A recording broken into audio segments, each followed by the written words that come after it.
Antes de mais nada, agradecer o convite da Fundação. É uma honra estar aqui, podendo discutir com uma plateia tão seleta. Queria, antes de mais nada, pedir desculpas, mas eu vou jogar um volume de informações, eu acho que grande. E, portanto, a velocidade vai ter que ser grande também. Eu acho que é melhor assim, mas eu não podia perder a oportunidade de deixar o registro dessas ideias e das provocações que eu estou pretendendo colocar aqui. Acho que um dos pontos centrais, já levantados aqui tanto pelo Antônio quanto pelo César, é o foco na necessidade e na importância do país ter uma política industrial. E, nesse sentido, acho que o fechamento com o Eduardo vai ser excelente, porque eu acho que é o foco de toda a apresentação dele. Bom, então, passando à frente. Eu vou dividir a apresentação em 3 etapas, uma do que eu estou chamando de introdução, uma outra é o histórico, Sérgio, e uma finalização com avaliações e sugestões, onde estão colocadas as chamadas provocações. Introdução. Ih, caramba, não consigo ler. O processo de abertura, o processo de abertura e flexibilização do petróleo no Brasil, ou seja, onde foi quebrado o monopólio da Petrobras, a lei de 9478 de 1997. Ali foi feita uma reforma. Uma reforma que visava o quê? Primeiro, atrair investimentos. 2, formulação, operacionalização, controle e fiscalização das concessões autorizadas no setor de óleo e gás, como papel do Estado, e quem representava isso era a Agência Nacional de Petróleo. Uma maior participação dos entes federativos na renda petrolífera. Quer dizer, foi aumentado o royalties de 5% para 10%, foi criada a participação especial e o bônus de assinatura, e feita uma distribuição disso entre os entes federativos, uma parte ficava para a União, e os estados e municípios que eram atingidos pela atividade petrolífera tinham direito também a receber uma parcela significativa desses valores. O fortalecimento da Petrobras. A gente percebeu rapidamente, Felipe está aqui, que não me deixa mentir, que aquele processo de flexibilização deu uma dinâmica para a Petrobras absolutamente extraordinária e deu a ela uma capacidade de competir, não só localmente, mas internacionalmente. A importância de ter uma política para o desenvolvimento tecnológico e inovação. Então, isso já estava colocado na sua origem. Certo? 1% já estava lá, desde o início, numa visão de que não tinha desenvolvimento, não tinha política industrial sem desenvolvimento tecnológico. E, ao mais, também o desenvolvimento da indústria nacional, como se colocar dentro desse processo, e aí é que o foco é a política industrial. Nesse processo histórico do conteúdo local, algumas premissas. Aproveitar os investimentos de exploração e produção como oportunidade para a indústria nacional se fixar de forma competitiva e globalizada. É fundamental que essa competição aconteça, que a indústria seja competitiva e que participe dos diferentes mercados e que tenha vários clientes, não pode ter um cliente só. Estruturar uma política de conteúdo local atrativa aos investidores, baseada em incentivos. Necessidade de política de Estado voltada para a maior participação de fornecedores locais em função da quebra do monopólio e a entrada de novos atores em exploração e produção. Até ali, que era tudo responsabilidade da Petrobras, a Petrobras era responsável até por executar a política industrial do setor. A partir dessa flexibilização, exigia-se que essa política fosse uma política de governo. A importância de pesquisa, desenvolvimento e inovação como parte do foco na maior competitividade para dar apoio à política de conteúdo local. Que é o que eu estou dizendo, isso parece que está sendo inventado hoje. Todos os cursos que eu vou assistir estão dizendo como se isso fosse necessário hoje. Isso já estava colocado lá desde 1998. Criar programas de formação de recursos humanos para atender a nova demanda não monopolística. Quem formava engenheiro de petróleo nas suas diferentes especialidades era a Petrobras, através da Universidade Petrobras. Foi feito um programa de recursos humanos para diversificar isso no Brasil inteiro e ter formação de pessoal para atender a nova demanda da indústria. E geração de emprego e renda, que é o cerne da questão quando a gente está falando em termos de política de conteúdo local. A gênese disso tudo, quem quiser, está lá, disponível na ANP, é um estudo, um profundo estudo, feito pela PUC do Rio de Janeiro, na época contratada, para propor mecanismos de estímulos às empresas concessionárias de petróleo a adquirirem equipamento, material e serviço no mercado nacional, onde foi feita uma avaliação absolutamente exaustiva e extensa, identificando, inclusive, quem eram programas de sucesso no mundo inteiro, e já naquela época se identificando como o Mar do Norte sendo um polo central e o Golfo do México polos centrais de capacitação de fornecedores locais. Então, esse estudo gerou um conjunto de recomendações. Quais foram as recomendações? Isso em 98. Conteúdo local como instrumento de estímulo dos leilões. A gente vai ver rapidamente, na hora que entrar no histórico, o que isso significou. Obrigações no investimento de pesquisa, desenvolvimento e inovação. Então, isso já era foco das recomendações para serem feitas na época, e isso gerou a cláusula do 1% nos contratos de concessão. Cujo objetivo, o que era? Fortalecimento sempre. 2, aplicação externa nas empresas e nos institutos de pesquisa desses resultados, desses recursos. Pesquisa, desenvolvimento e inovação como instrumento de competitividade, redução de custos e inserção na rede global de valor de fornecedores para empresas e institutos. E a criação de uma instituição multissetorial com participação de investidores, fornecedores e órgãos governamentais. Isso a partir da experiência de sucesso, particularmente do Mar do Norte, tanto de Noruega quanto de Reino Unido. Diagnósticos. Elenquei aí 7, tem uma infinidade de outros, que não vale a pena citar, mas o número de diagnósticos existentes, que a gente sabe de cor e salteado, quais são os setores que podem e devam ser estimulados no país e com que forma, com que estrutura que isso deve ser feito. Vou passar isso. Vamos para o histórico. Primeiro, rodada de 1 a 4, de 1999 a 2002, resultado daquilo que eu denominei anteriormente, chamei de reforma do setor de óleo e gás no Brasil. Primeiro, edital e contrato de concessão desde o primeiro leilão, em 1999, com cláusula de conteúdo local. Isso não é novidade. Incentivar as empresas a ampliarem a demanda junto à indústria local. Compromisso de compras locais como um dos critérios de pontuação dos leilões. Foi uma jabuticaba brasileira, mas uma jabuticaba que funcionou naquele momento, tá certo? Era uma forma de sair das amarras e, ao mesmo tempo, fazer um estímulo para as empresas. Os valores eram definidos exclusivamente pelo licitante. O valor de conteúdo local nesses primeiros leilões da ANP, o mínimo era 0. Né? A abertura deveria retirar da Petrobras o papel de condutora da política industrial voltada para o setor, que passa a ser uma ação de governo. Os interessados podiam ofertar entre 0% e 70%, ao contrário de ter um mínimo, tinha um máximo, e o máximo era de 70% no desenvolvimento da produção, além de seguir uma função linear entre esses dois limites, chamando a atenção dessa função ser linear, porque depois, a gente vai ver mais adiante, eles mudaram essa função para uma exponencial. O peso do conteúdo local no leilão era de 15% e o bônus de assinatura de 85%. O que era marginal, vamos dizer, quase que marginal nesse processo, mas era um estímulo a que o concessionário fizesse uma oferta mínima de conteúdo local. Agora vamos a partir de 2003. Quinta e sexta rodada, 2003 e 2004, já houve uma mudança significativa. O que foi? Primeiro, passou a ter mínimo obrigatório.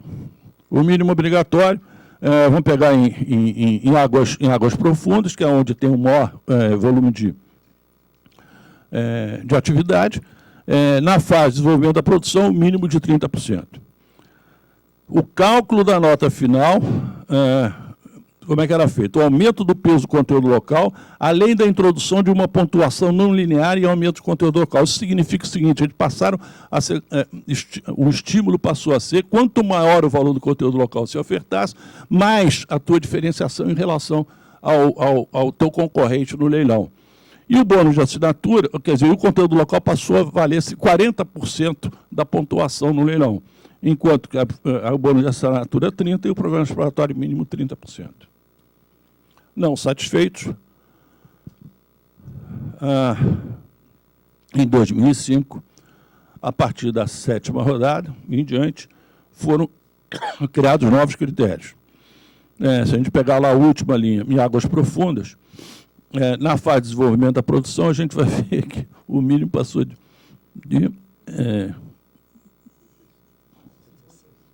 hein?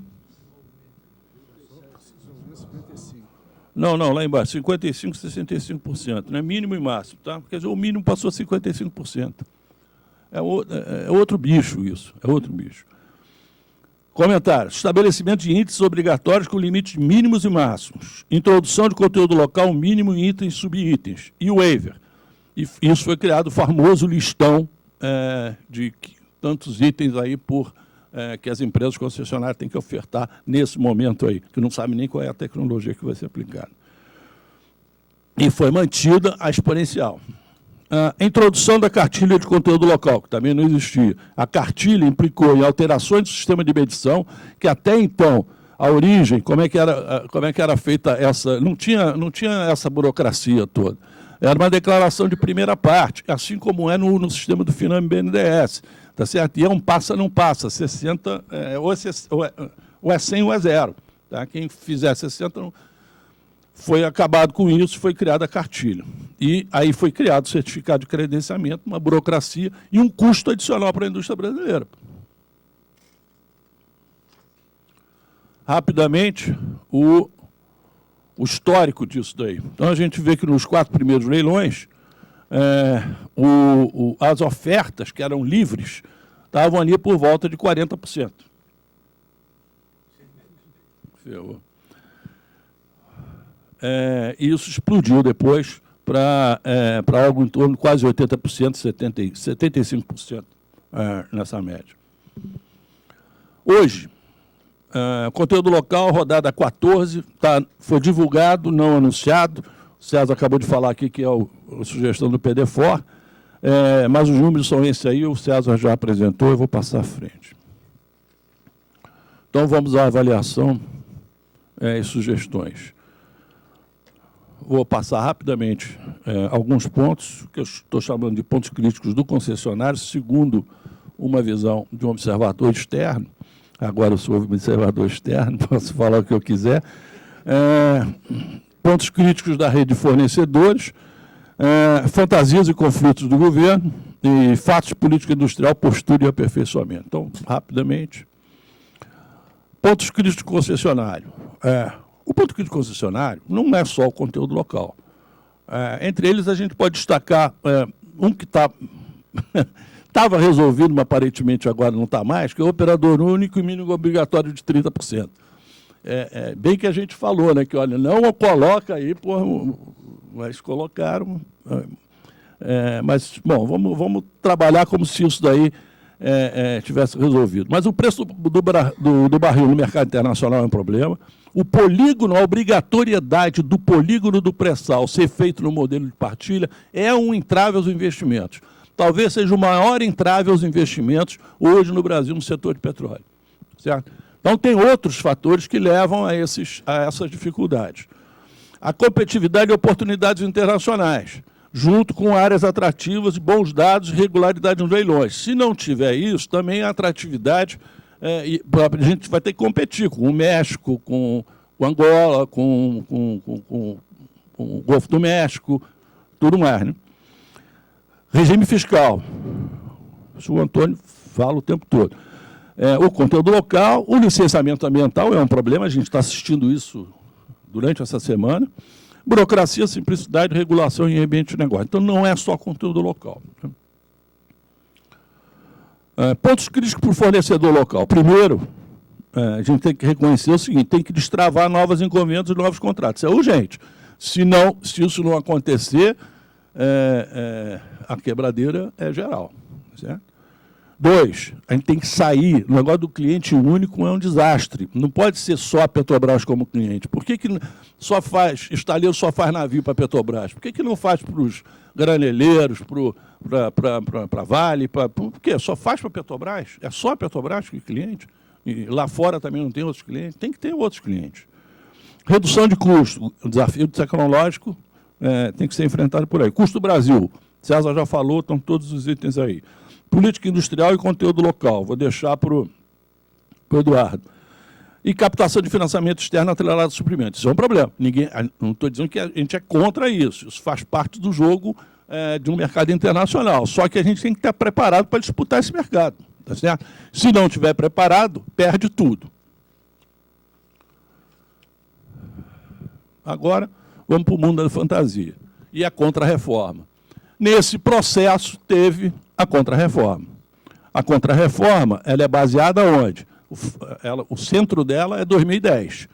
A gente veio com aquele processo todo, daquela mudança na regra de conteúdo local, mas não foi o conteúdo local que fez a contra-reforma. A contra-reforma foi um conjunto de leis que estabeleceram o novo modelo regulatório da partilha no Brasil, que está com base em quê? Ideologização. O petróleo virou um ser ideológico. A centralização da União na renda petrolífera. Um dos grandes objetivos dessa mudança é a União pegar o recurso inteiro. Ficou toda a descentralização sumiu. Quer dizer, o modelo de partilha leva os recursos todos para a União. Enfraquecimento da agência reguladora. Introdução de níveis elevados de compromisso de conteúdo local no AIP, por uma série de razões que a gente pode discutir. O fato de ter o cliente único facilitava todas as operações. O barril acima de $100, a centralização exagera dos investimentos anunciados e a curva de produção estimada.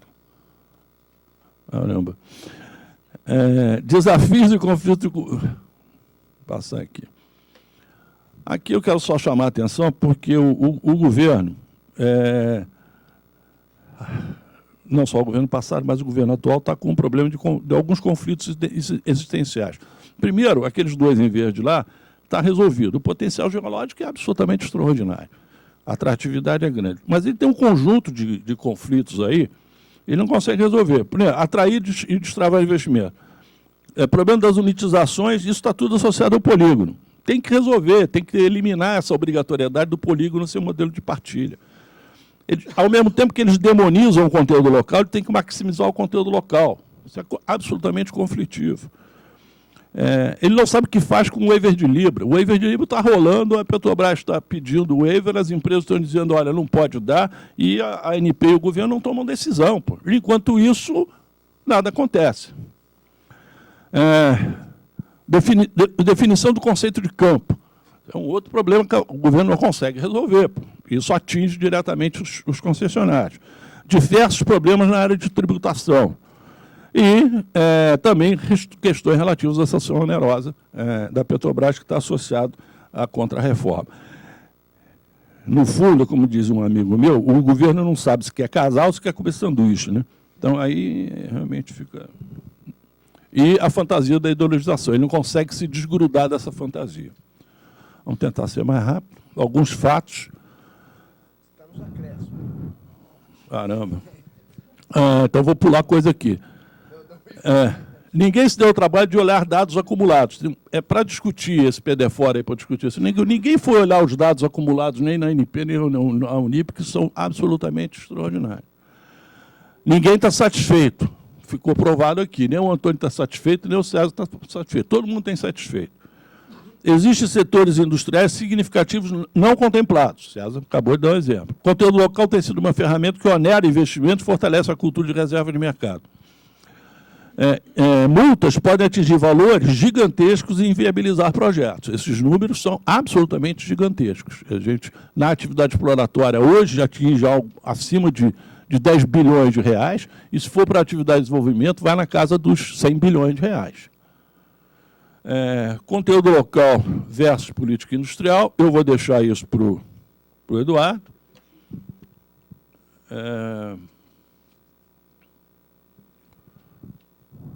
Algumas questões de postura que a gente precisa de racionalidade, E a política de conteúdo local deve retomar seus objetivos principais, que é a geração de emprego e renda e fortalecer a indústria nacional. Para o final, quero chamar a atenção de vocês o seguinte: a gente tem que separar a discussão. O que é passado e o que é futuro. Essa discussão colocada aqui, preliminarmente, só está falando do futuro. Em relação ao futuro, a 14ª rodada que está para ser anunciada, e que também é outra decisão que o governo não toma, ela tem que ser um sucesso. E, por todas as razões, ela tem que ser um sucesso. Pela atração de investimento, pelas oportunidades colocadas aqui, pela credibilidade que a gente precisa estabelecer.